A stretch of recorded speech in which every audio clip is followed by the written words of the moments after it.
Thanks, Steve. We've been speaking to all of the candidates running for mayor here in Baton Rouge as the early voting process is underway. Last week, we sat down with Democrat Ted James and Republican Nathaniel Hearn. Today, WFB political correspondent Liam Combs visited with the current mayor-president, Sharon Weston Broome, to talk about what another 4 years would look like. Hey, Liam. Thanks, guys. We took a drive down to Mayor Broome's campaign office today. She told me she is confident in her record, but that there is much more to be done.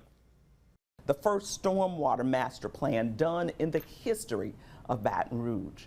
The largest road and infrastructure project done in the history of Baton Rouge.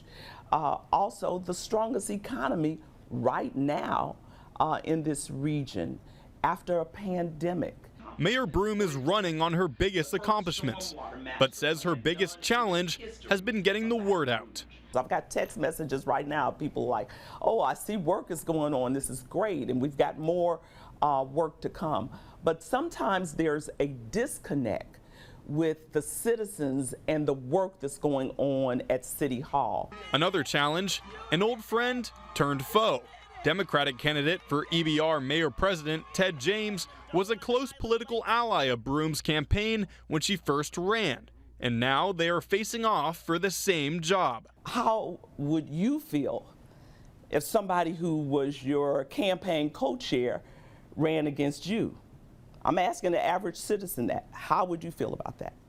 How would you feel if someone who proceeded to get a job with the Biden administration used you as a reference 2 years ago and then decides to run against you?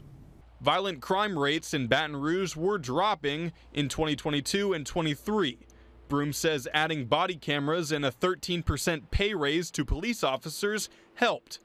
But with those violent incidents back on the rise this year, she says it's going to take the whole community. We need our government involved. We need our faith-based community involved. We need our nonprofit organizations involved. Everybody plays a role in mitigating crime. As far as St. George, the mayor says she wants to get a deal signed with the new city before Election Day on how services will be shared. I would not take that goal off of the table at this time. The mayor's office says this deal could cost Baton Rouge up to a 20% budget cut. Broome was unclear on where those cuts would come from, but says she will retain city employees and continue to provide services. People will find out how that looks like once our budget comes up.